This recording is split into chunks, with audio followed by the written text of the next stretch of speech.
Good morning and welcome to the latest in the series of UNIFE discussion sessions for the European Year of Rail. And this month we are turning to the topic of ERTMS, a key enabler for the digital and sustainable rail transition. The ERTMS has been a hallmark of European rail policy for many years, but over the past year it's come very much into prominence. We've seen the economic issues of the pandemic, the need for industrial renewal, climate change issues coming to the front, and above all, the EU's focus on the digital transition. And if you're going to have a digital transition in the rail sector, then ERTMS is going to be a backbone of that process. There's a lot to discuss in terms of regulatory developments, in terms of deployment, where ERTMS is being rolled out across Europe, and future technical developments. Technology doesn't stand still, and despite 25 years of development, ERTMS, ETCS, there is still a lot more to do, and we're coming up to the next round of changes in the technical specifications. We've got a very interesting panel this morning, wide-ranging experts, and I'm delighted to welcome them to come and join our discussions. We're using a Zoom platform this morning because of the need for interpretation. One of our speakers will be talking in Spanish, so there is at the bottom of your screens an interpretation button. You can choose the English or Spanish channels, or listen to the raw audio if you're happy in either language. So without further ado, I should introduce our 5 speakers. We have Matthias Reuter, who's the European coordinator for ERTMS at the European Commission.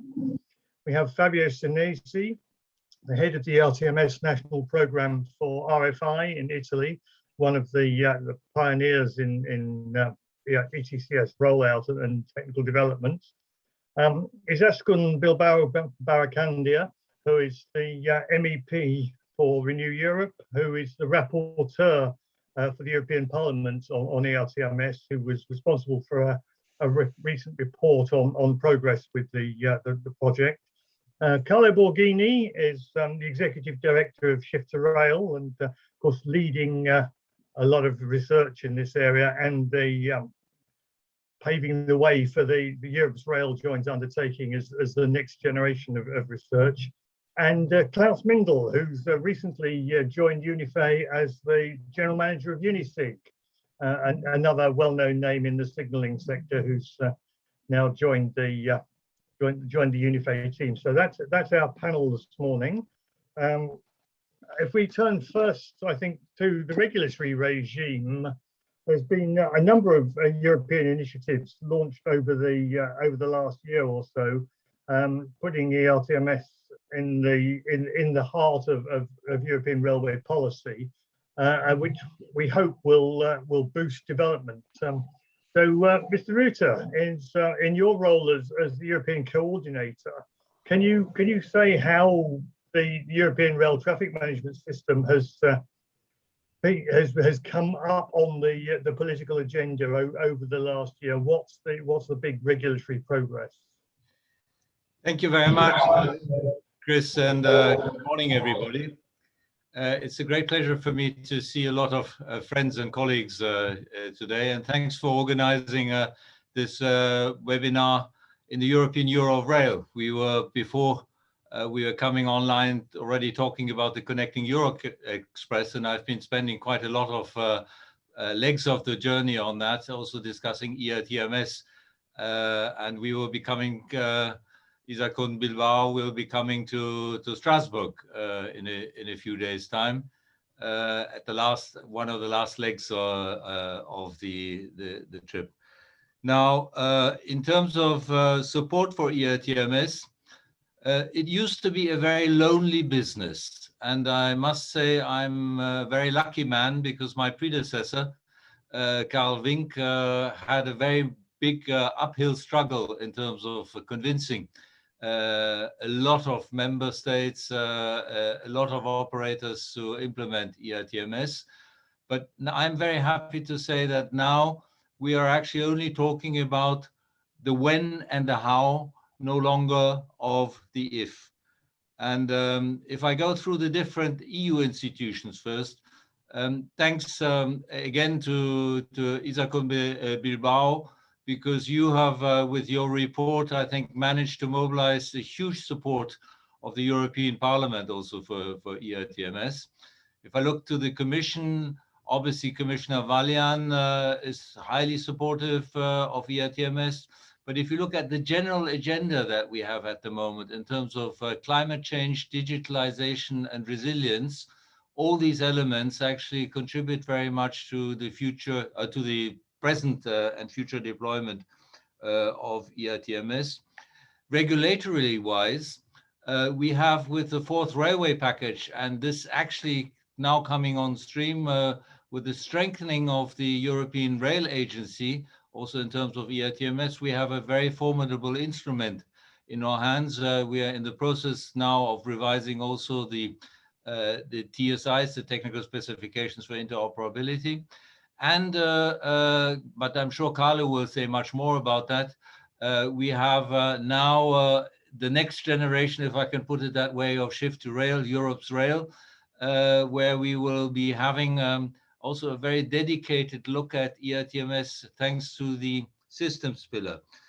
On top of that, we have the CEF2 program, we have the Recovery and Resilience Facility, and we have with that member states moving away from seeing ERTMS deployment only on the corridors to a network thinking. And I think that is a very important thing which is happening. We still have some member states who think in corridors, but a lot of member states are thinking in terms of network.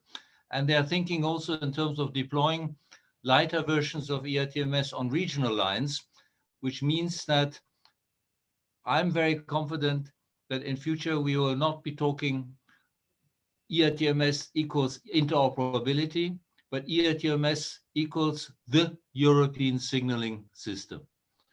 That perhaps as an introduction.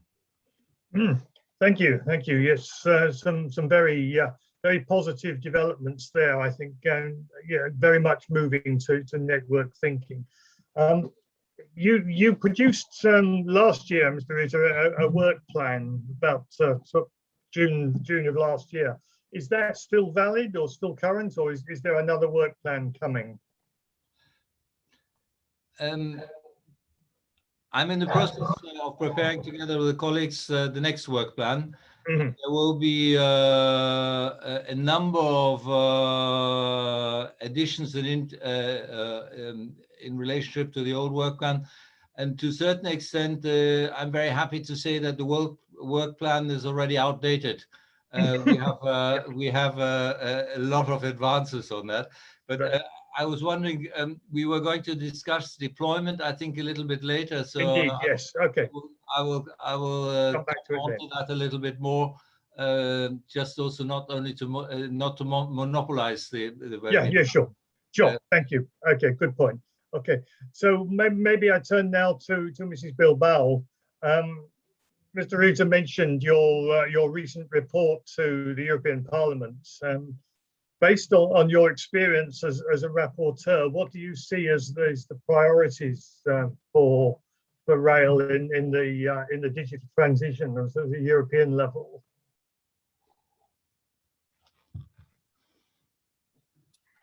Buenos días y en primer lugar quiero agradecer la oportunidad para compartir con ustedes una idea que está clara. Y creo que una de las bases del partido que está jugando en este momento la Unión Europea para combatir el cambio climático está en las redes transeuropeas de transporte y más en concreto en sus arterias ferroviarias.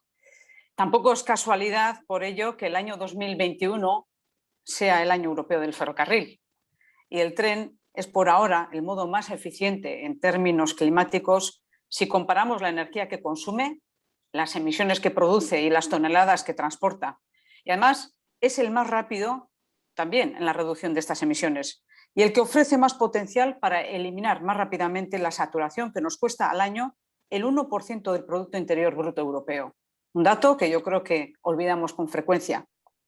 Creo que la Unión es además, hoy por hoy, y debe seguir siendo, si no nos dormimos, y creo que no estamos en esa coyuntura, debería ser líder mundial en tecnología ferroviaria. Y esta es una condición clave para convertir en una década la movilidad en Europa en un sistema integrado e inteligente que supere la filosofía de gestión por modos. Reduciremos así los costes logísticos, aportaremos competitividad a nuestra economía y ofreceremos servicios de nuevo cuño a personas y transporte de mercancías en formatos y con procedimientos que están hoy al alcance de la mano. Al alcance de la mano si conseguimos acabar con la fragmentación del espacio ferroviario, eliminando problemas de infraestructuras, el gran objetivo de los TEN-T, si establecemos los mecanismos de financiación correctos, el CEF, y allanando problemas normativos que ahora convierten en más de una aventura el emprendimiento privado en este sector. A eso hemos dedicado hasta 4 paquetes de normas, y creo que el señor Rutte ha hecho mención también al 4º paquete ferroviario sobre el ferrocarril, cuya plena aplicación es una exigencia y un clamor para la industria y para los operadores emergentes que tienen hoy muy complicado su acceso al mercado. Por lo tanto, el primer mensaje, de nuevo, a los Estados miembros. Acabar en plazo las redes transeuropeas y abrir el mercado a la competencia son condiciones necesarias para el despliegue del ferrocarril, pero no son suficientes.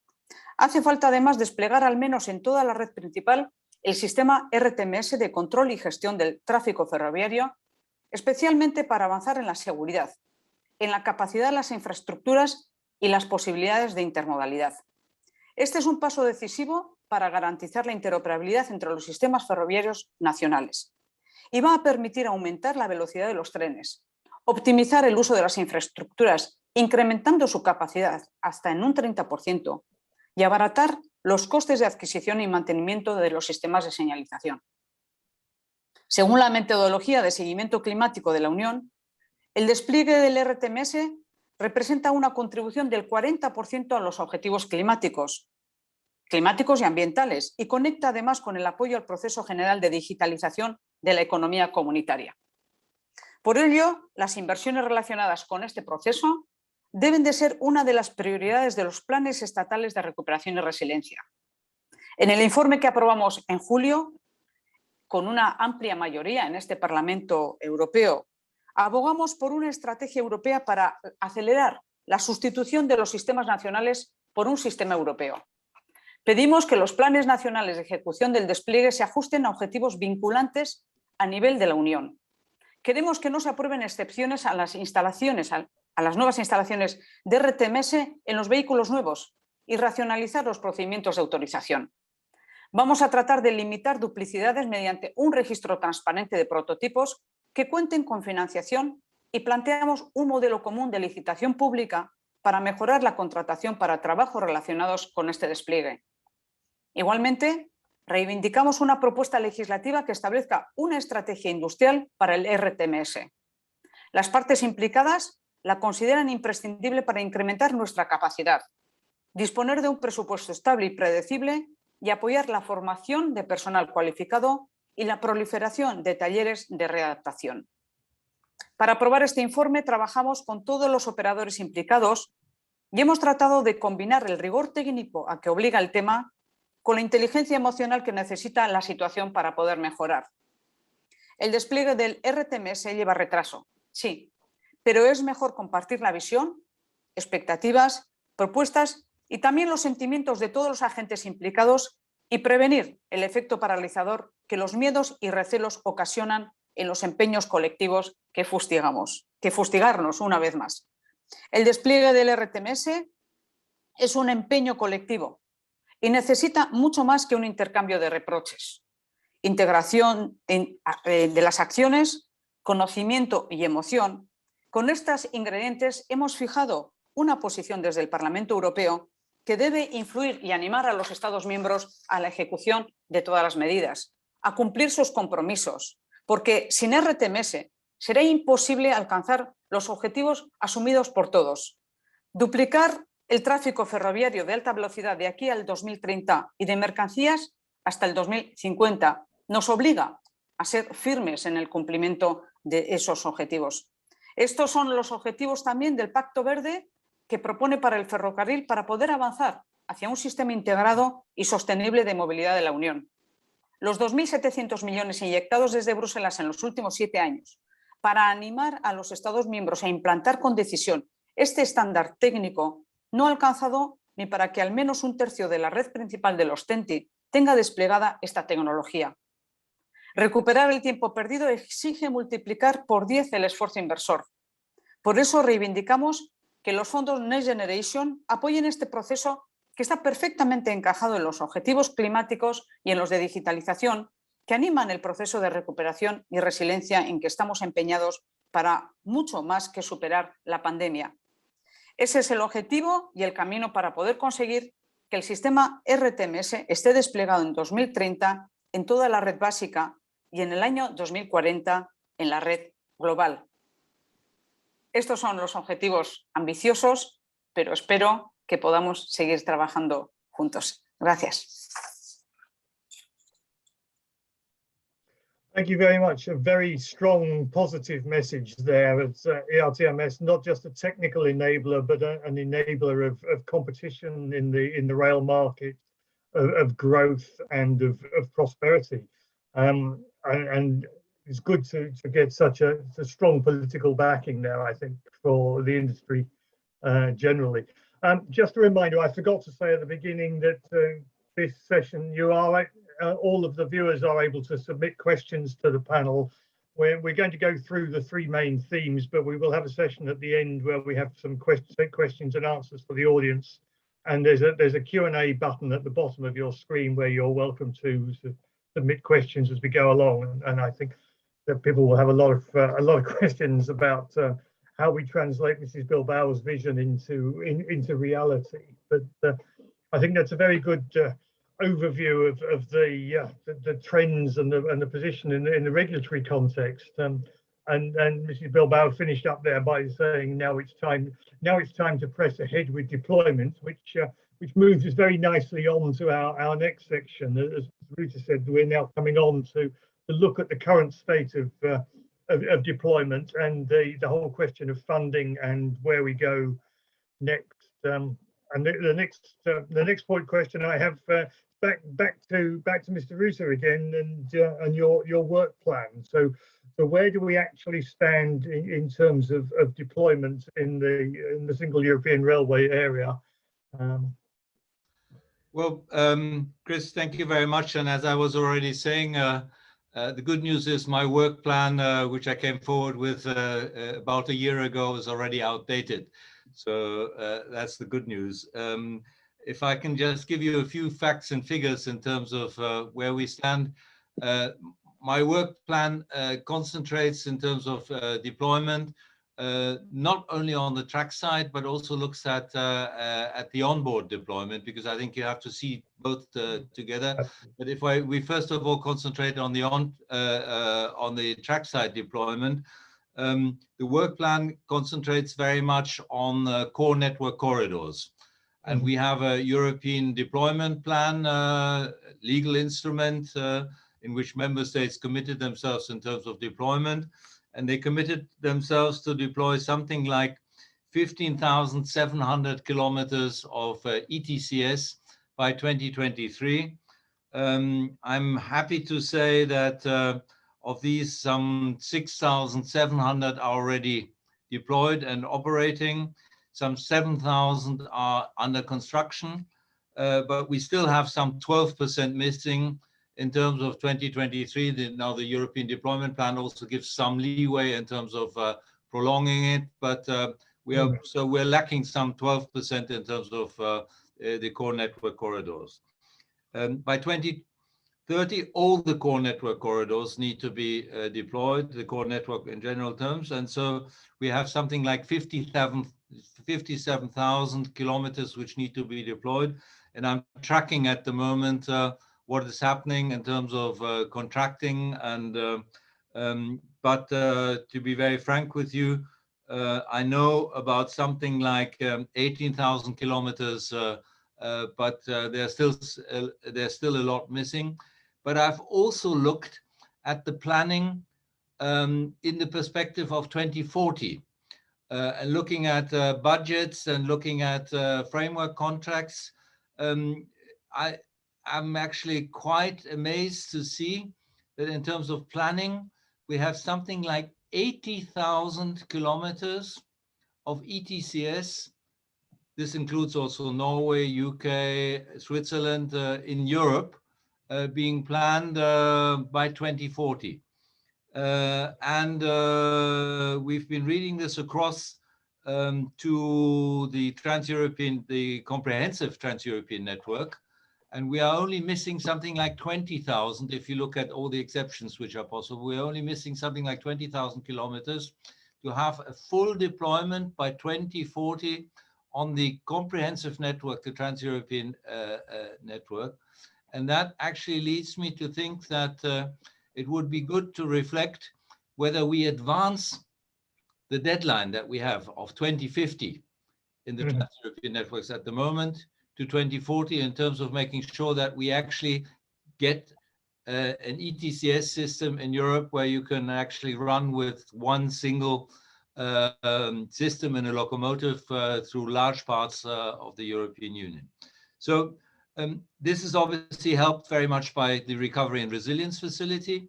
Some member states have actually been very, very good in terms of putting forward projects under that.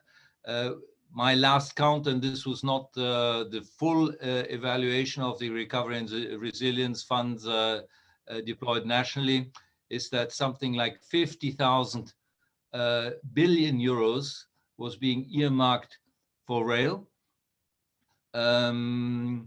If you take even sort of local public transport, trams, metros, and that's where we get to 60,000, and that's not all member state. So in reality, there's a lot of money. There's also the CEF, obviously, CEF2, which is available. There are the cohesion funds. The European Investment Bank has said that it will become a climate bank. And they have actually put forward a new transport lending strategy. And up to now, they have been deploying something like 30% of their money for road, 30% for money of rail. I do hope that rail will be more prominently in the climate bank in future. So I think there's a lot of money there if it is used intelligently. That's the good news. The bad news is on board. The bad news is on board because, and that's really bad news, if I can put it that way. Why? Because we see it also with a number of member states who are actually moving ahead in terms of deployment trackside. If you do not have ETCS on board, you will very quickly at the very end have to run two systems in parallel. And what I think needs doing is in reality the phasing out of the Class B systems. So in reality, we need a dual strategy in terms of trackside and onboard deployment. And the figures that I have at the moment is something like 5,000 locomotives and traction vehicles equipped with ETCS. By the way, UNIFE and UNISIC are very, very helpful in terms of providing us these figures, but also they don't have everything in terms of information. We should have something like 14,000 contracted, but perhaps Mr. Mindel will be able to give us a little bit more of these figures afterwards. But if we want to have a full ERTMS strategy, we need at least something like 30,000 locomotives and traction vehicles by 2030. So we have a big way to go. And so I will be also concentrating very much on looking at a European deployment strategy in terms of onboard.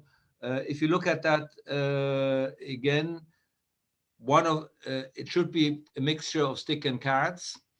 The stick would be phasing out of Class B systems. The stick would be no longer exceptions in terms of new locomotives without ETCS, or only in very, very limited context. And the carrot obviously needs to be money, but also needs to be big support in terms of the Commission regulatory side, in terms of state aid. And so we're working on all these elements, and I hope that in my next work plan, I can be more positive than I'm now. Thanks a lot. Thank you. Yes, interesting contrast between the rate of progress on the track side, which does, of course, have aid funding, and on board where it's much more difficult to get financial support. Klaus Mindel, I think it's time for the industry to have a comment on that. But you've been saying, as from the supply side, that a faster deployment is needed, but what do we need to support that faster deployment and what do you see the opportunities in the recovery funds? Yeah, well, sorry, there's an echo somewhere. Could the others do not speak? Put your mic on mute, please. Okay, so Matthias was explaining where we are in terms of deployment and implementation. So I would like to quickly reflect where we are today in terms of technology. So we have reliable ETCS level 1, level 2 solutions. They are available for both trackside and onboard. The necessary ETCS functionality exists to cover the varying operational needs, and there were some discussions in the past regarding baseline 3, etc. So that's I think done. Interoperability has been broadly demonstrated, so we have gained operational experiences in many countries, proven reliability under very different environmental conditions. Nevertheless, there is of course room for improvement, no doubt about that. But the main message is here: products and solutions exist. Yeah, but if we want to foster deployment and be more efficient, we should have a closer look on the organizational setting regarding implementation. So what do I mean with that? So instead of planning each project from scratch, a long-term framework planning should be developed. And by the way, this is not just because Fabio is with us. Italy is certainly a good example for such a plan, and not to develop on an individual basis a project. And such a plan should include a medium and long-term migration strategy, a set of harmonized technical and operational requirements, and give a stable orientation regarding the solution to all stakeholders. So in this context, specific national requirements shall be avoided as far as this is possible. And based on that, we can develop an implementation program with standardized project structures, digital data management, and all this will help all concerned parties to align and speed up implementation. And of course, last but not least, the fundament is always reliable and sufficient European and national fundings, and they are necessary for timely implementation. So this is what some call more industrialization of implementation, industrialization in a sense of, well, planning broader rollout, making the rollout process more efficient. Okay, thank you, Klaus. Yeah, clearly, I think sounds to me like you need to get into a sort of virtuous spiral, and the more that you install, the easier it becomes to install the next bit, and so on.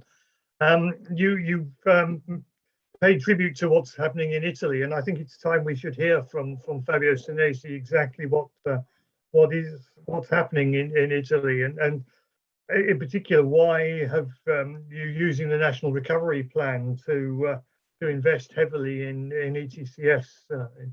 Fabio, over to you.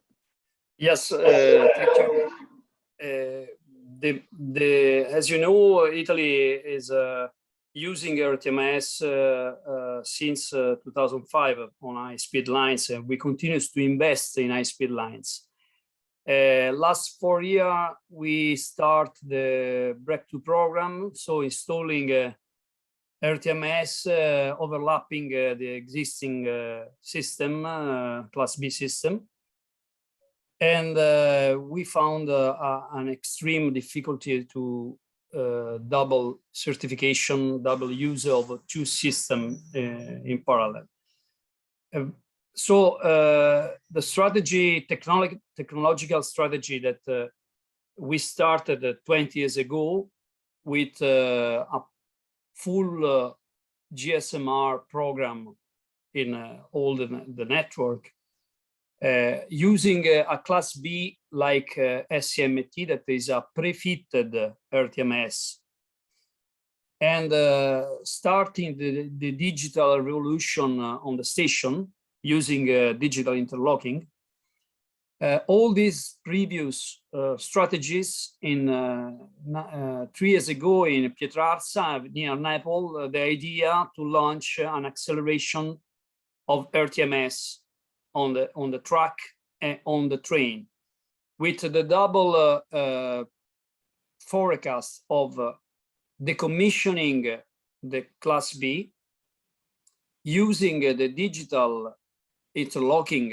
In Italy, we have 5 suppliers that are interoperable each other for digital interlocking, and using also the opportunity to recover the obsolescence of the regional lines that are across Europe, almost the 50% of the lines. So not only 10T network, but also off 10, because at the end, the railway system is one, is not two. The train is crossing a simple station and arriving in important station. So all these stories collected in one idea. In 2018, we launched the idea to our minister to have a financial help state for railway undertaking, to permit the synchronization of trackside train-borne development. And this is the key point that we want to push, not only for Italy, but for all Europe, that the idea to transfer technology from trackside to onboard, this is ERTMS, must be financed in a different way respect now, that is limited to only some connection European facility call, but is not permitting a deployment, because the call are so little that you can't deploy a fleet, you can't deploy a network. So this idea, thanks also to the pandemic situation, was put on the Italian recovery plan, and it was accepted by Europe.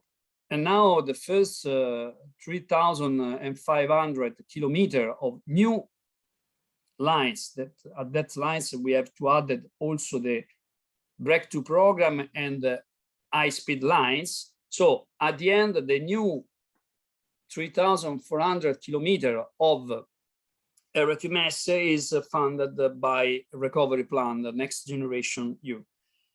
And that means that the mix of the lines that we want to migrate to only one signaling system is not only core network, but also off-10 network. So we, at the end, in 2026, we have 30% of the core Italian network realized with ERTMS, 30% of comprehensive network, and 30% of off-10 network. In the next 4 years, so 27, 2030, we realize all the remain core network for the mandate of European Commission to have the whole network core realized by ERTMS, but with the new idea, only one system. And in the next 6 years, so 2030, 2036, to complete all the network with off-10 and comprehensive network. anticipating the realization of the lines. Just one thing about interlocking. I think the ERTMS program across Europe has two main criticalities. One is financing on board, as I already told you. Another one is to have a smart digital interlocking. And across Europe are starting many initiatives like EULinks, like RCA, that now are introducing a system pillar in the new Shift Rail initiative. The only problem is that the time that the governance of the new CCS means perhaps 10 years. So waiting for a new CCS, we have to wait 10 years. And in the meanwhile, many countries, as my country and the other one, are starting with the existing interlocking system. So now the two main efforts has to be, in my vision, to enforce the financial of the onboard system, linked to the track side in some way, and another one speed up the interlocking we call ERTMS oriented in Italy. That means it's without light signal, very adapted to radio block center. But this means a very strong and short time to be reach a unify the standardization.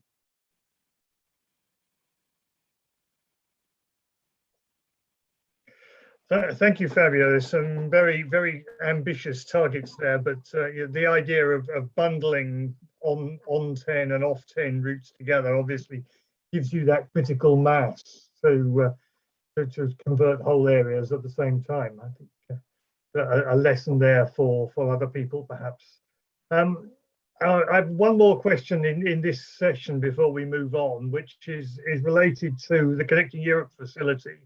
CEF fund, we've had quite a lot of CEF funding since 2014 for ERTMS. We've got 25 billion in the current multi-annual framework, 7 billion specifically for 10T.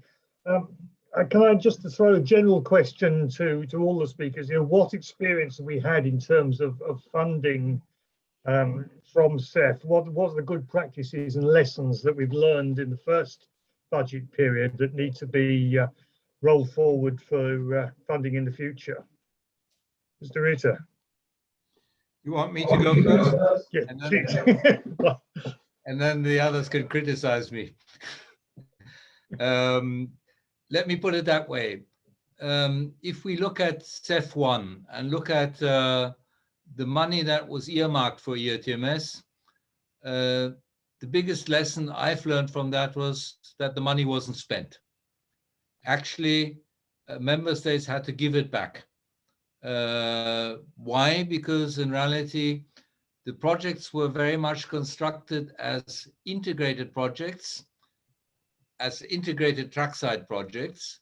And because of that, the ERTMS, which came at the very end, suffered from all the delays that were there beforehand. So the new CEF 2 will separate ERTMS projects clearly out of trackside projects. So that's the first lesson learned. The second lesson learned is if you announce that you will do every 3 years an ERTMS call, you will have a mad scramble for ERTMS projects to be submitted, some not too mature, and to a certain extent also a tendency on the side then of the colleagues who evaluate, who don't want a failure, to accept projects which are perhaps not mature. So we're now going for regular yearly calls for ERTMS. That's the second lesson learned.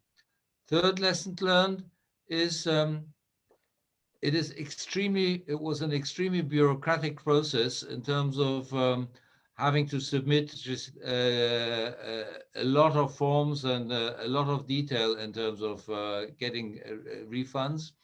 And so we've moved over to the unit cost approach.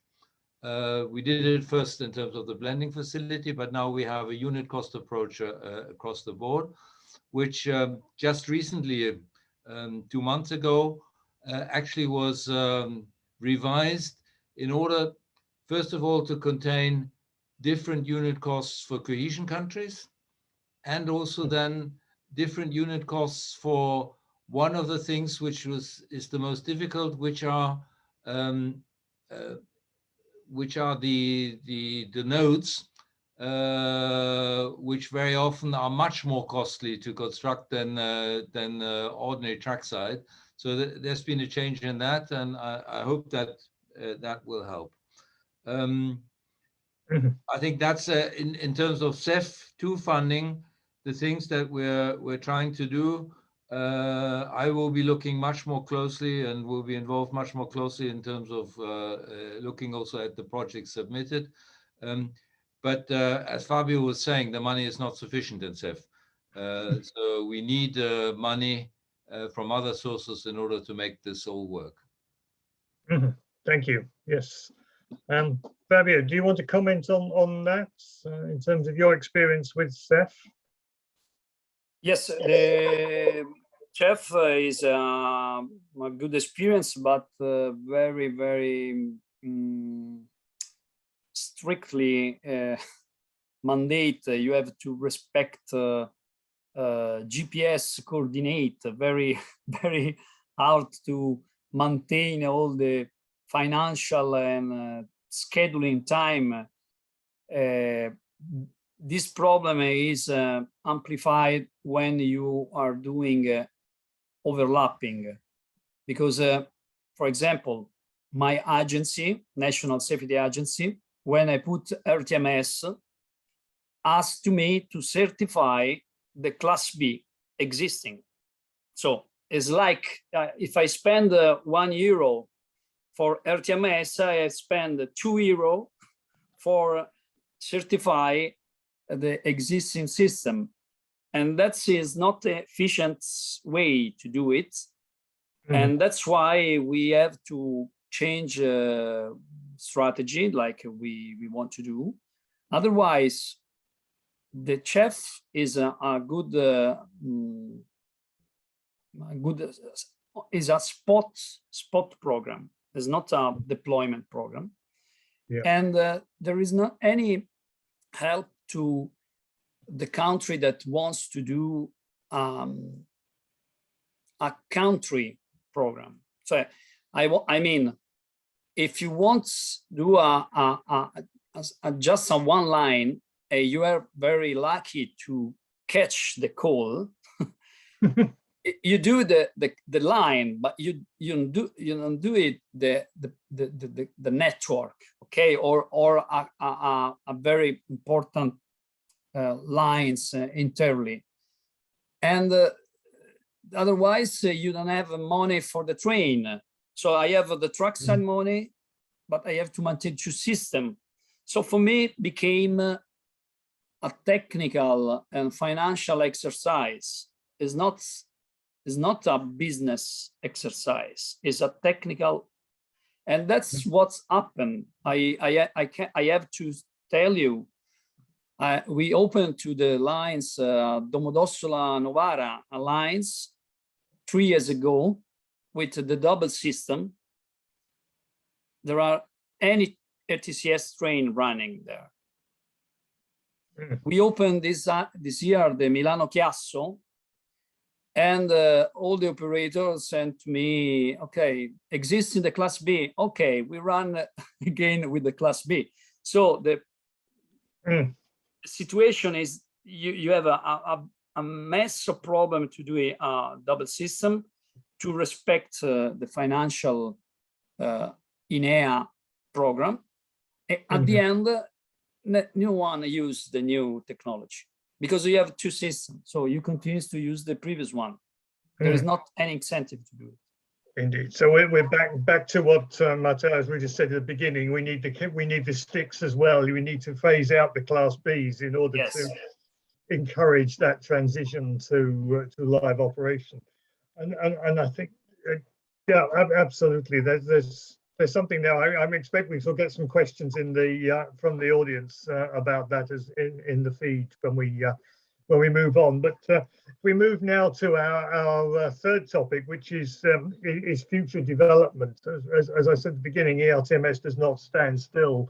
Fabio mentioned the need for technical development and the relationship between ERTMS and interlockings. We have a new version of the TSI coming up next year.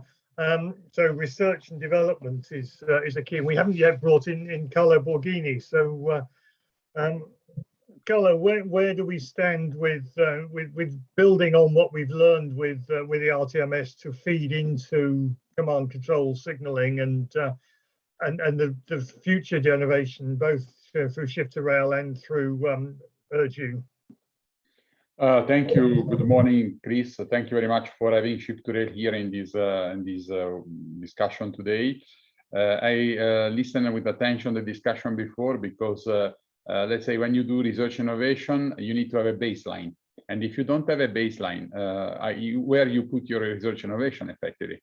I think what Fabio said and Matthias said about ensuring that we have the phasing out of obsolete system and we ensure the baseline is deployed at much faster pace is a fundamental question. So the TSI 2022 clearly is coming in, and there is a lot of work that is done in the context of Shift to Rail already that is related to the famous game changers, but also outside Shift to Rail, that when will be brought together will allow to have a much more cost-efficient baseline, introducing also in the future the concept of modularization for the system. So this meaning also scalable and ramping up. But this is only one step because as you mentioned, in the future Europe's rail joint undertaking, we expect now that is starting really in December because the planning seems to take a real concrete shape.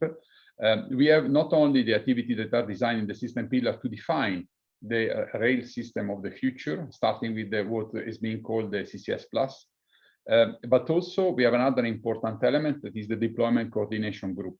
And what Fabio has mentioned about the uncoordinated deployment has a huge amount of cost for the society. Because effectively we invest public money to deploy technology on board or on the track, and at the end, nobody can benefit from it.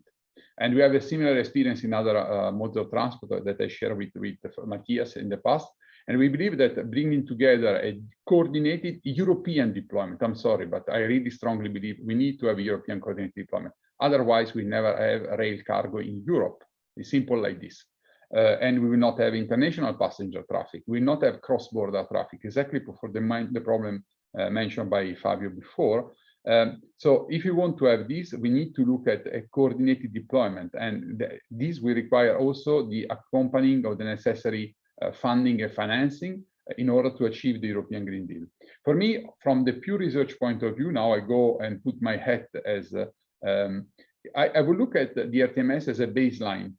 And what I would like to see in the decade, and starting with the 2025 as first pilot demonstrator, to have a traffic management layer building upon the ERTMS. So having the possibility to have a network supervision of the overall network to ensure the dynamic planning of the trains.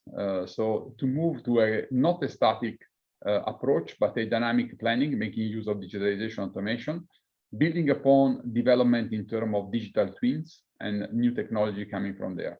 So for me, the ERTMS, as I said, is the baseline, is a baseline that is evolving. It should not change, it should not create question of interoperability or backward interoperability. I think Matthias has the correct word. We should take away from our language interoperability. We should arrive to one European, single European system, because only this will allow us to become competitive with the rest of the modes of transport. And I think this is really where we are. I think we will be investing the 1.2 billion euros that will be made available, half by the European Union, half by the sector, in order to make such a change happening.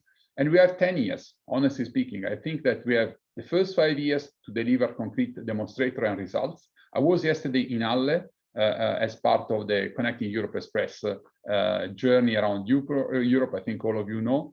And I saw a concrete demonstrator of the European duct, a possible European duct solution tested, showing connected two trains together. This is what we need to go to by 2025 to have the first pilot demonstrator, run large-scale demonstration in the period 25, 27, 28, and go to the pre-deployment of the solution, not all of them, but the key ones in the period 28, 2030. So this is really where we need to work. And as I said, for us, the importance of ERTMS is really to create the necessary baseline. And if we succeed to demonstrate and implement the new technology connected to the TSI 2022, starting with telecommunication preparedness, satellite positioning or continuous positioning, maybe clearly the ATO-GO2, I think this is not anymore a discussion, and introducing after the moving block virtual coupling. So to have the system evolving, at a certain point of time, we reach some so big benefits that will be an irreversible process and will not be anymore a question. So I think this is really the type of work we are trying to bring. And at the end, what does results? That we will not sell on a piece of technology. In terms of competitiveness of the European rail industry, we will have a system to sell, a European system that we can deploy in the world, where the European products can be a key game changer for the future competitiveness of the rail industry. Thank you very much. Mm-hmm. Thank you. Yes, a European product with a global reach, and certainly that's a message that that UNIFE and UNISEC have been putting for some time. But Klaus, if I can bring you in there, we talk about moving rapid deployment of baselines. If you look back at baseline 3, I think from the time the specification was agreed, it was something like 4 or 5 years before the products are on the market. Is there scope for industry to deliver quicker, or is the maturity of the system making that simpler process? Well, in principle, yes, but the answer is not that simple, of course, as you can imagine. But first of all, and at least part of the answer is embedded in what I would like to add on what has been said by Carlo.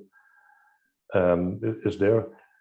So basically, I think we all agree we are at a very important point in time for railways now, in front of the new ERJU and the system pillar. And also this has been mentioned before. Climate change, digitalization, they drive expectations besides the economical challenge we are facing these times. So, and I am convinced that ERTMS is an important element in our ERJU system pillar activities for a number of reasons. And so what I would like to describe afterwards is not just always something what we have already achieved in ERTMS, to be clear, but at least lessons learned from the ERTMS and the process we experiences. So there, I see that 3 elements for that. One is technology, architecture. The second one is organization, and the third is business orientation. So regarding technical solution and architecture, well, it was not possible, in simple terms, in the past to address operational harmonization successfully, and ERTMS had to implement basically all functions of all national train control systems, and that's the root cause for technical complexity as we find it today in our solutions. So we need to work harder on the harmonization of operation, which is fully in line with the objectives of a single European railway area, being aware that we cannot change the past, but the future. And if we combine this with a target solution architecture, I think we have the chance to do more on operational harmonization. Of course, there's always room for improvement. but we do not question that ERTMS will be an important building block for the future control command signaling system. So the bottom line is no revolution, but an evolution of ERTMS. And another lessons learned is that to achieve broad acceptance and relevance, we have to develop a migration concept, providing all European railways the fundament to deliver and to develop their railway system towards a common vision. And this needs to be considered already in the very beginning in the design, and not at the end. And well, without going into the detail, I think this is something which is answering to one of the questions Matthias raised. So how to do better on onboard implementation. So in particular on the onboard side, I think an adequate and proper migration concept would help. B, regarding organization of activities. So it was, of course, a substantial effort to agree on a train control systems and a standard at the European scale in ERTMS, and that it was not only the technical complexity which had to be managed. We had to develop an organization and the processes to develop and maintain the standards. And the lessons learned is, in my opinion, that we should continue with a balanced involvement of railway suppliers and European bodies, of course, namely ERA and the European Commission, complemented by national bodies. And C, regarding business orientation, I think that's an important element here as well. We need to consider economical impacts of technical decisions from the beginning. As an example, we can save costs on the infrastructure side if we do not use trackside signals, but cab signaling instead.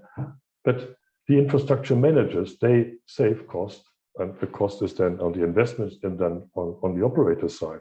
And we need to balance this as early as possible. And actually, the whole value chain should be in our focus, starting at the end and targeting the competitivity of the entire railway sector. And this is in front of our end customers, which are the passengers and the logistic companies. And we have seen in Links for Rail, where I had the pleasure to work in, and I'm still working in, that there are many business objectives we share. And with we, I mean the infrastructure managers, railway undertakings, and suppliers.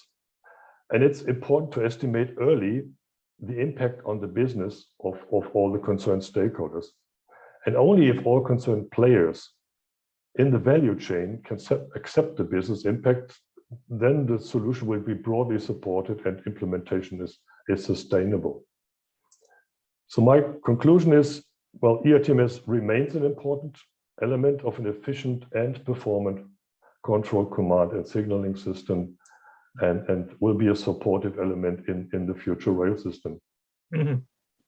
Yeah, thank you, Klaus. That's very, very valid point, particularly about the need for harmonized operating principles. I saw Mrs. Bilbao nodding there. From the European Parliament's perspective, are you happy with what you're hearing from the sector, or are there other issues you like to bring back? Bueno, yo creo que una de las fortalezas de la resolución que aprobamos en julio de este mismo año fue el proceso participativo que tuvimos con todo el sector. Tal y como lo he recordado, yo creo que las conclusiones de ese informe son muy claras y creo que cada uno de los ponentes de hoy, mucho más especialistas y muchos más técnicos y conociendo más la realidad que yo, pues no dejan de decir exactamente lo mismo. Primero, tenemos que cumplir con la legislación que tenemos, porque efectivamente todos esos procesos que hablamos de la necesidad de la armonización, la necesidad de hacer una financiación que sea coherente para que podamos desarrollar no solamente la vía, sino también lo que son pues los trenes, el apoyo a la industria, el agilizar los trámites, el tener una mentalidad, como hemos podido escuchar el ejemplo italiano, ¿no? Que el ministro lo vio claro y dijo, bueno, pues tenemos que abordar estas cuestiones. La distorsión de un modelo antiguo con el nuevo. en fin, yo creo que es necesario que seamos primero coherentes. Creo que han salido varias palabras con las que estamos totalmente de acuerdo y aparecen en la resolución del Parlamento. La coherencia, la coordinación necesaria, la necesidad de la armonización, la necesidad de seguir investigando, porque al final el objetivo no es solamente la competitividad europea, el acompañar los objetivos también de ese pacto verde, sino nos estamos jugando el liderazgo de la industria europea. Una industria que tiene que ser un modelo a nivel internacional. Y creo que todo esto, que no han hecho más que ratificar una y otra vez, bueno, pues nos obliga efectivamente a revisar también los propios procedimientos, ver dónde se pueden mejorar, darle la mayor agilidad. El señor Rutte también hablaba con el CEF de las convocatorias que se van a hacer con carácter anual. Bueno, pues ya estamos viendo cuáles son los problemas, pero creo que es necesario. Y la implicación de los correspondientes ministros a nivel de los Estados miembros. Creo que tendría que haber una voluntad política firme y un mensaje claro también hacia la industria para darle la seguridad jurídica que necesita, para hacer una previsión suficiente y poder avanzar juntos, porque aquí en muchas ocasiones lo que vemos es que cada uno de los Estados miembros, tratando de proteger, que no creo yo que es una protección, pero tratando de proteger el modelo que yo tengo, la industria que tengo, las consecuencias que puede tener si voy demasiado rápido, mirar a otras empresas del país vecino que a lo mejor aceleran. Yo creo que tenemos que hacer un cambio cultural. El COVID nos ha dado muchos ejemplos. ¿Qué ha ocurrido con la vacuna? Ante una necesidad inminente hemos sido capaces de decir, tenemos que colaborar todos juntos porque esto lo tenemos que conseguir en un año. Yo creo que tendríamos que hacer algo parecido con la industria ferroviaria. No sirve de nada declarar el año del ferrocarril, pero si seguimos incumpliendo la normativa del cuarto paquete ferroviario y esperar que haya un quinto, si no utilizamos los recursos del CEF, si no acabamos de ejecutar los proyectos TEN-T y seguimos teniendo problemas en las zonas transfronterizas a nivel europeo, pues no sirve de nada.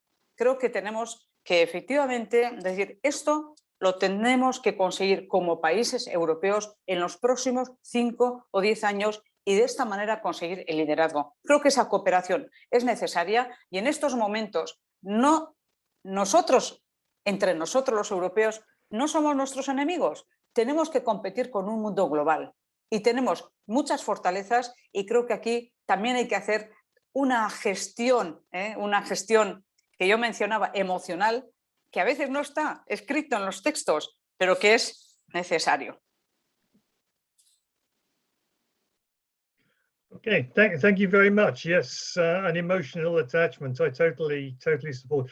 I saw Matthias Rutte nodding now about the need to balance the European vision with the requirement or the involvement of each of the member states and convince the member states that we need to look at a complete European level. How do what do you see as the way to removing those hurdles, and how are you going to drive deployment in the coming years? If I can pick up on what Ms. Bilbao. Disculpe, quiero hacer una pequeña mención en relación con convencer a los Estados miembros. Creo que los diferentes agentes que pueden estar incluidos en el sector ferroviario deberían hacer una mayor presión a sus Estados miembros. Y no solamente el sector ferroviario, el sector económico debería hacer también más presión. Entonces creo que la primera colaboración que habría que organizar tenemos cámaras de comercio en los Estados miembros, tenemos agentes y asociaciones de organizaciones empresariales. Bueno, la competitividad de todas estas empresas también está en este momento en un sector ferroviario. Y creo que esa es una primera alianza que habría que hacer para convencer que nos estamos jugando mucho y a partir de ahí también hacer la presión con datos a cada uno de los Estados miembros. No lo pueden dejar todo en manos de la política. o de los diputados, que llegamos hasta donde podemos, pero no lo podemos hacer solos. Necesitamos una alianza, una participación, una escucha, una colaboración y entre todos ser capaces de trasladar la emoción que significaría tener todo esto construido. La responsabilidad que tenemos de utilizar cada uno de los euros que disponemos con eficacia y con resultados y de esa manera poder construir algo ilusionante de futuro, pero también a veces echo de menos esas alianzas que mencionaba. Todo no se puede dejar encima de nuestras mesas, no llegamos.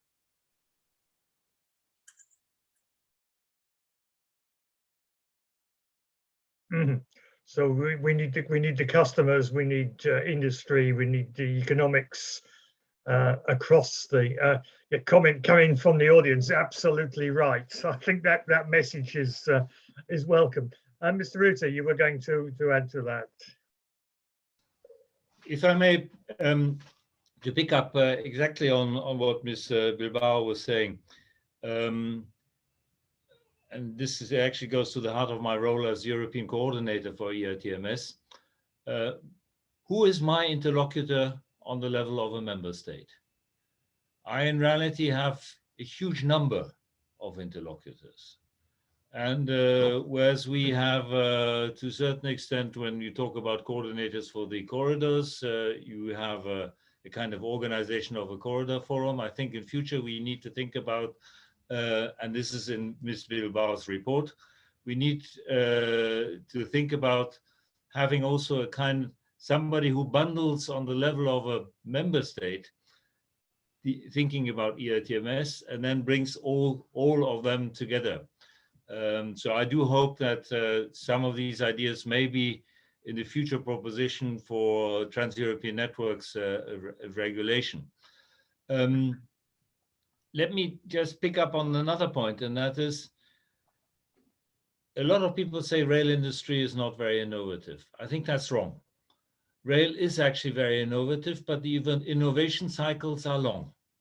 And we are at the moment in an innovation cycle. And if we miss this, we may be waiting something like 40, 50 years down the road because of the type of investment which is being made. And we also know that we have something like over 20,000 locomotives being over 30 years old in the next years. So in reality, now is the time to do so. And now is the time to remind ourselves that when we talk about ERTMS, when we talk about TSI, CCS, the words stand for Rail Traffic Management System, not for signaling and communication system. They stand for command and control, not for signaling and communication. And so in reality, we need to move ahead and have a much more integrated vision of these things and come back to the original idea. Yeah, no, I absolutely. I picked up at a couple of points through this, the discussion of traffic management, which was always the missing pillar of ERTMS, and it's good to see attention being focused on that. Maybe this is one for Carlo Borghini. I mean, where do we have to go to capitalize on that that innovation cycle? And I think Fabio was saying he wanted a traffic management system by 2025. Are we there? Have we got the right tools in place? We are not there, but we can go there in this direction. As Matthias said, we have a long innovation cycle.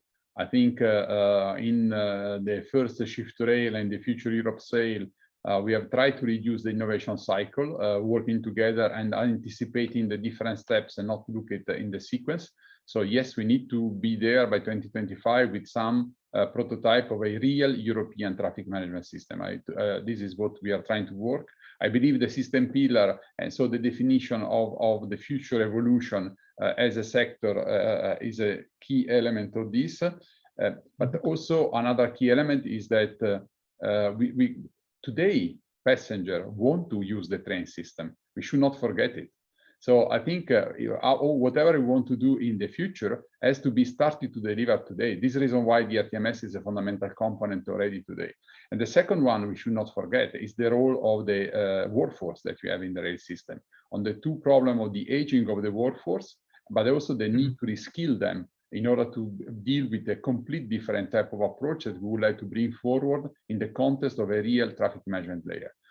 I think technology today, why I think can shorten the life cycle is because we don't need to go to at national level to change system or something like this, but we can commingle the information and will be an access to data. And the value of data will be really important. The question is what data, which data we need and how we are able to make use of them. I think this is really where we can make, but a lot of things have been done. So it's really to bring them all together. At this point in time, we need to bring them together and try to accelerate the innovation path. So really, innovation means accelerate the time to market that we can have in this. I strongly believe that we have in the next 3 to 5 years the opportunity to make major advances in this respect. Thank you. Excellent. 3 to 5 years. Fabio Senesi, from the operator or from the infrastructure manager's perspective, is that the message that you're looking for? Yes, we read the European Parliament statement is very strong. I hope that recovery fund is not only for pandemic solution, but it could be a sustainable financing across strategic projects. When we talk about a Green Deal, environmental approach, everybody knows that train is the key. Inside the train, there is some strategic component like ERTMS for increase the capacity, decrease the energy consumption, because ATO, automatic train operation, is one of the key factors to consume less power. ATO can be used by ERTMS. So if we want a continuity for deployment program, national program, we need something after 2026.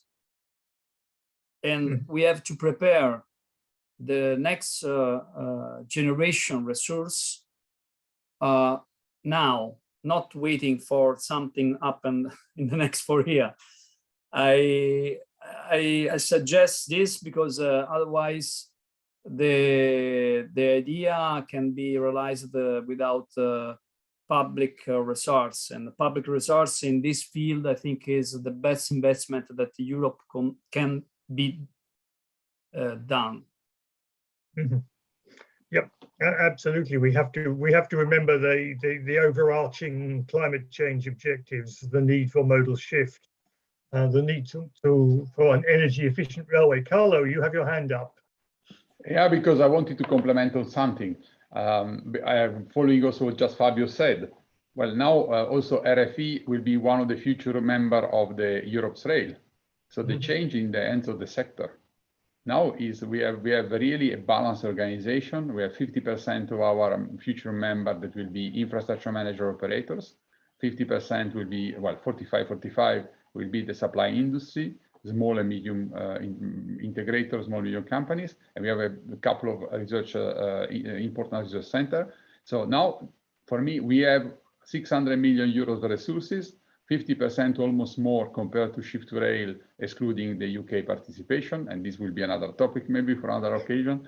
But now is really in the hands of the sector. So I totally subscribe what Fabio said. We need to start today, and this is really what we have the intention to do. And can tell you more, we have put available resources from Shift to Rail. Also, thank you to sound management we have done in the past year to accelerate the setup and the start of the system pillar. So this is really where we try to really push to not to wait, to advance in all this type of discussion. Thank you. Thank you. Do you expect that the funding for the system pillar will be enough to build this integrated architecture that everybody is looking for? This is a question that in reality, I don't think we can look at from the funding perspective. I think we have the resources available. It will be a common effort. And we need to maximize the use of the resources we have available. And I think this is the message that we need to look at. And if we have not sufficient resources, we'll go back and we discuss how to maybe complete with them. And maybe we come back to Miss Bilbao to ask her help in this respect. I have an idea, but for me, we need to work what we have and with the focus on maximizing what we want to achieve. So to be clear on what we want to achieve. Right. Thank you. Absolutely. Just a reminder to the audience, we have about 5 minutes left to get your questions in if you have any points you want to raise. I'm going to turn, oh yes, a question has just come in. You mentioned the onboard is the big challenge. What are the plans? It is obvious that operators ask, why should we what are the business cases for the onboard, for the operators to fit on board? But who wants to answer that one? Klaus? Well, if I may try to. This is one of the most difficult questions, and that's not a new one basically, but it is about the business case, and if we talk about short term, well, this is certainly a bit difficulty. If we talk about medium long term, that's very clear. Once ETCS is the dominant train control system, of course, it is an advantage to have just one. Nevertheless, so far and today, from most of the operators, ETCS is perceived as just an additional train control system, which is explaining, of course, the reluctance to install ETCS. Yeah, and well, of course, this process is part of the overall migration stream. And we have an overall optimum to install as quickly as possible also on the onboard. But well, if there is not any direct positive business impact on the railway undertaking side, that's a difficulty. And this is for me linked again to the position of the value chain. So the railway undertakings, they are in competition with other modes of transport.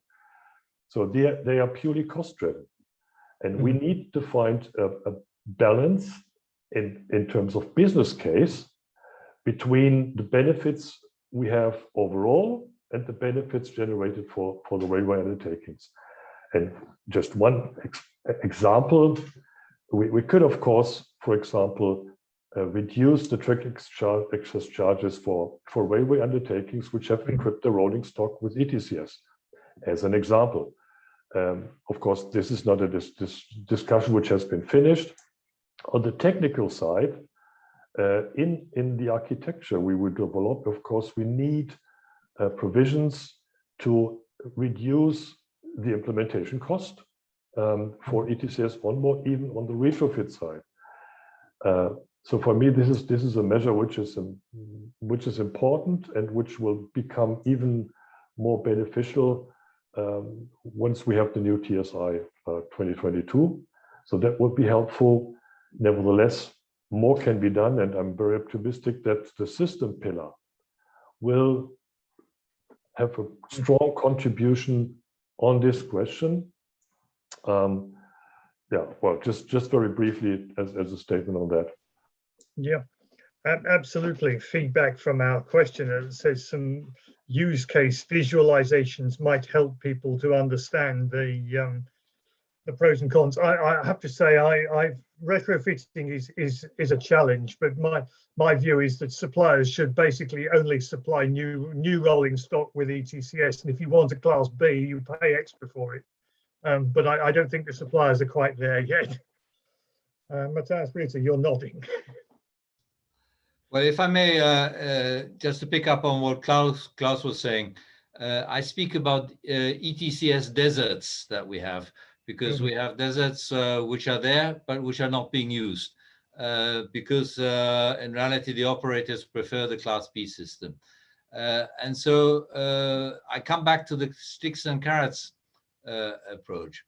In terms of sticks, what you were saying, Chris, normally, at least locomotives which are authorized by ERA need to be equipped by ERTMS, and we need a justification, even if when locomotives are not equipped by ERTMS. Now, on the national level, I think the national safety authorities also need to start thinking about that, how many exceptions they give in reality. So I think that's one of the things. Second one is clearly some deadline in terms of phasing out of Class B systems if we don't do that. Third, some thinking can be done in terms of track access charges, but it's a very, I would, to a certain extent, if you have that, you almost perpetuate then the idea that you have to maintain a Class B system. If we look across the Atlantic, you have the case of the positive train control, which is not as good as ERTMS, we all know that, but it was mandated. And within something like 10 years, it was done. Then I think you come to the money side. First of all, scrapping schemes. Don't we need to think about scrapping schemes for the older locomotives? Do we need to think in a very different way in terms of the gains that the infrastructure manager is making, that Fabio was talking about, in terms of, unfortunately, under the fourth railway package, we cannot have a cross subsidization, but we need to have some way of understanding how the savings of the infrastructure manager can actually be used in order to refurbish. And you'll find a lot already in my old work program on that, and you'll find much more in the new one. Absolutely, this balancing of costs and benefits between the operators and the infrastructure managers is perhaps a challenge that they don't have in North America. But I think what is interesting with positive train control is that, having focused on rolling out the basic system that met the mandatory requirements and no more, that the railways are now thinking that we have a digital platform. What else can we build on it to improve our business processes, to improve the efficiency of what we're doing, and as a second phase? And maybe that's something that we need to think about for ERTMS as well, as the base platform for a much more digital railway. I think Carlo. Klaus has his hand up. Yeah, well, that's a good point what you mentioned, Chris, because so far ETCS is more seen as a train control system, ensuring safety plus contribution for capacity. But imagine having radio-based train control, being aware each and every time continuously about position and speed of trains. That's an important feed into the traffic management layer, improving the information basis for customers drastically by ATO, then continuously being able to control trains. So this is well, a feedback circle which is beyond the pure ETCS use as a train control, and adds much more to the digitalization of the entire system, to the benefit of our customers. And that's important to note as well regarding the spirit. So we have, even though we are at different position of the value chain, we have one end customer, which are the passengers and the logistic companies. And I guess that's important that we start with exactly this spirit into the system pillar work as a sector organization, independently of where we are in the value chain, but that we drive this process jointly. Absolutely. Carlo, you're about to come in there.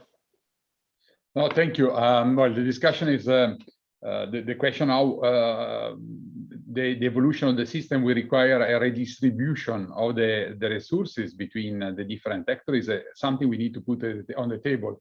And it's not been done, once again, in another sector, and we need to look at it how it's been done. It's clear that if you want to have, beyond the final client, that is the passenger, we should work with the operators that should interpret the needs of the clients and should receive the clear benefit of installing new technology. So fundamentally to develop onboard infrastructure instead of the current trackside infrastructure. These require major changes also in rethinking how we redistribute the revenues.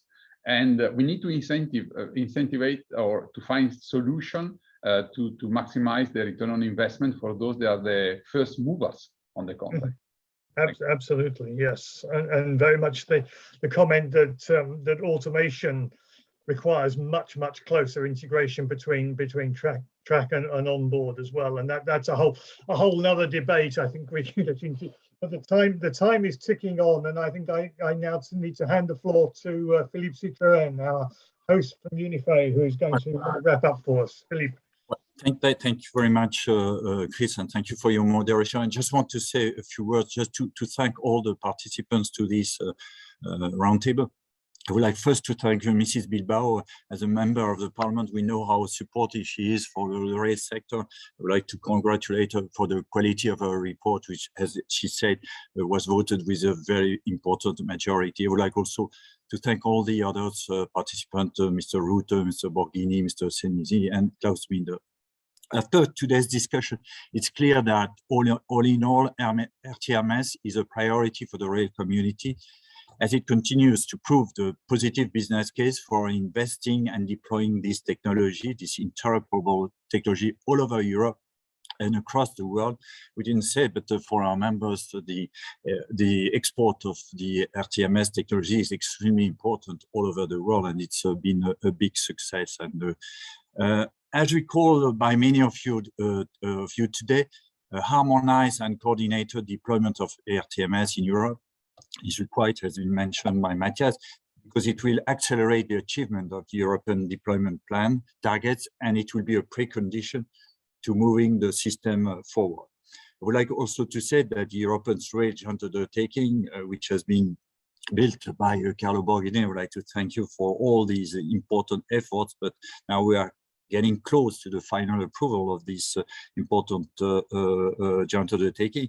But it's also important that in this ERGU, there will be an innovation and the system pillars, which will play a key role in boosting the European rail sector through the definition of a well-balanced European rail system framework and architecture that will involve all European rail stakeholders and enables the delivery of the new technology solutions. Then, would I also to say that all this has to be done within the framework of the fourth railway package, and the role of ERA is, of course, extremely important in all those issues that we have been discussing today. Finally, the Recovery and Resilience Fund, together with the CEF and the Structural Fund, represents an historical opportunity for European member states to boost ERTMS deployment and avoid potential project delays in the framework of the Green Deal. It is impressive to see how some European countries like Italy, and I'm happy to say that to Mr. Senesi, have decided to use this resource to massively invest. I think there will be 29 billion of euros for rail in the Italian recovery plan. So I hope that ERTMS will be part of this investment plan. So there's just one thing. We heard the word mentioned by Matthias when he called that there are some countries who have an ERTMS desert. So we have to be careful about this situation in some countries. So thanks again to all of you for having actively attended this interesting debate in the framework of the European Year of Rail. And thank you again, Chris, for your support and your moderation. And I wish you a nice day. Thank you very much. Thank you, Philippe, and thank you to all the speakers. It's been a very, very much. Interesting session. Gracias a los intérpretes también. Yes. Thank you.